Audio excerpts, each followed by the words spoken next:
दोस्तों, स्वागत है आपका हमारे चैनल रियलिटी देखो में। आज हम आपको बताएंगे कल्पना चावला के बारे में और उनसे जुड़ी कुछ ऐसी बातें जिसे सुनकर आपको गर्व महसूस होगा। कैसे वो भारतीय मूल की अंतरिक्ष में जाने वाली पहली महिला बनी। आइए शुरू करते हैं। कल्पना चावला का जन्म 17 मार्च सन 1962 को हरियाणा के करनाल में हुआ था। वो अपने परिवार की सबसे छोटी सदस्य थी। कल्पना ने अपनी प्राथमिक शिक्षा टैगोर बाल निकेतन से पूरी की। इसके पश्चात साल 1976 में उन्होंने जाब इंजीनियरिंग कॉलेज से एरोनॉटिकल इंजीनियरिंग की अपनी बैचलर डिग्री पूरी की। वह ऐसा करने वाली एकमात्र अकेली महिला थी। इसके पश्चात 1982 में उन्होंने अमेरिका के यूनिवर्सिटी ऑफ टेक्सास से एरोस्पेस इंजीनियरिंग से मास्टर डिग्री पूरी की। तभी उनकी मुलाकात जीन पियरे हैरिसन से हुई, जिसके बाद उन्होंने साल 1983 में उनसे शादी कर ली। फिर साल 1988 में यूनिवर्सिटी ऑफ कोलोराडो से उन्होंने स्पेस इंजीनियरिंग में अपनी पीएचडी पूरी की। तभी इसी दौरान उन्हें नासा से सिलेक्ट कर लिया गया और उन्होंने नासा के साथ मिलकर काम करना शुरू कर दिया। इसके पश्चात साल 1991 में अमेरिकन सरकार ने उन्हें नागरिकता भी दे दी। कल्पना की काबिलियत देखते हुए नासा ने उन्हें मिशन स्पेशलिस्ट और प्राथमिक रोबोटिक आर्म ऑपरेटर के रूप में 19 नवंबर 1997 को अंतरिक्ष में उड़ान भरने जा रही एस्ट्रोनॉट की टीम में शामिल कर लिया।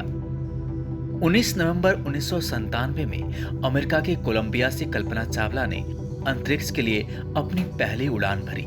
इस मिशन को STS-87 का नाम दिया गया। इस दौरान उन्होंने अंतरिक्ष में 15 दिन 16 घंटे बिताए। 5 दिसंबर 1997 को इनकी यह यात्रा सफलतापूर्वक पूर्ण हुई। इस यात्रा के बाद वह अंतरिक्ष में जाने वाली पहली भारतीय महिला बनी। उनकी इस लगन और हुनर को देखते हुए नासा ने उन्हें फिर से अंतरिक्ष में जाने वाले नए मिशन में शामिल कर लिया। इसको ATS-107 का नाम दिया गया। 16 जनवरी 2003 को फ्लोरिडा से उन्होंने अंतरिक्ष के लिए फिर एक नई उड़ान भरी। इस उड़ान के दौरान उन्होंने अपने सभी मेंबर के साथ लगभग 15 दिन 22 घंटे अंतरिक्ष में बिताए। लेकिन जब ये स्पेसशिप सौर मंडल से धरती पर लौट रहा था, पृथ्वी में घुसते समय सभी टीम मेंबर को एक जोरदार झटका लगा। फिर हवा के दबाव के कारण उन्हें सांस लेने में कठिनाई होने लगी, जिसकी वजह से सभी मेंबर बेहोश हो गए।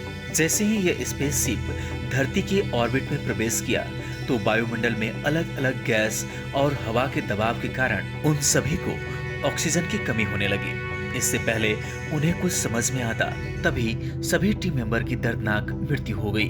मृत्यु के पश्चात स्पेसशिप पर कंट्रोल न होने के कारण वायुमंडल से अलग अलग गैस तेजी से अंदर प्रवेश करने लगी, जिसकी वजह से स्पेसशिप पर दबाव बढ़ने लगा और पृथ्वी से लगभग 63 किलोमीटर की दूर पर स्पेसशिप ब्लास्ट हो गया। फिर वहां तो तेज रोशनी और धुआं निकलने के कारण सफेद रंग की लकीर दिखने लगी। तब नासा को पता चला कि स्पेसशिप ब्लास्ट हो चुका है, लेकिन वो ये पता नहीं लगा पाए इसके पीछे मुख्य वजह क्या है। काफी सालों तक सभी ने यही सोचा कि लगता है टीम मेंबर से कोई गलती हुई होगी, पर नासा ने इसके ऊपर बारीकी से रिसर्च करना शुरू कर दिया। तब सामने आया कि यह पूरा हादसा इंसुलेशन फॉर्म की वजह से हुआ था। इसको सरल भाषा में समझते हैं। जिस स्पेसशिप से अंतरिक्ष में जाया जाता है उसे एक रॉकेट की मदद से ले जाया जाता है और उस रॉकेट को फ्यूल की मदद से ले जाया जाता है। ये ईंधन बहुत ही कम टेम्परेचर में तरल रूप में परिवर्तन हो जाता है। इस तापमान को बरकरार रखने के लिए इंसुलेशन फॉर्म की कोटिंग की जाती है ताकि बाहर की गर्मी अंदर न आ सके। रॉकेट की उड़ान भरते समय इंसुलेशन फॉर्म का एक टुकड़ा टूटकर स्पेसशिप के विंग्स में जा टकराया, जिसकी वजह से स्पेसशिप में छेद हो गया। छेद होने के कारण शिप में हवा का दबाव बढ़ गया, पर किसी ने यह अनुमान भी नहीं लगाया कि ये एक छोटा सा टुकड़ा इतना नुकसान पहुंचा देगा कि सबको अपनी जान से हाथ धोना पड़ जाएगा। इस पूरी दुर्घटना का मुख्य कारण ये टुकड़ा ही था। हालांकि पहले नासा को भी इसके बारे में नहीं पता था।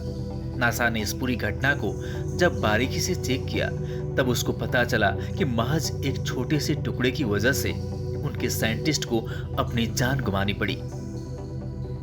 हालांकि बीच में कुछ ऐसी बातें सामने आई थी कि नासा की मैनेजमेंट टीम को इसके बारे में पहले से ही पता चल गया था, लेकिन उन्होंने इस पर कोई कार्यवाही नहीं की। उन्हें लगा कहीं उनके साइंटिस्ट ये खबर सुनकर घबरा न जाएं। हालांकि इस बात में कितनी सच्चाई है, इस बारे में कुछ भी कहना संभव नहीं होगा। फिलहाल तो सच यही है कि हमारे देश का नाम गर्व से ऊंचा करने वाली कल्पना चावला अब हमारे बीच नहीं रही। इस वीडियो के बारे में आपका क्या ओपिनियन है, कमेंट बॉक्स में जरूर बताएं। वीडियो को लाइक करें और सब्सक्राइब करना ना भूलें। साथ ही हमारे लेटेस्ट वीडियो नोटिफिकेशन के लिए बेल आइकॉन प्रेस करें।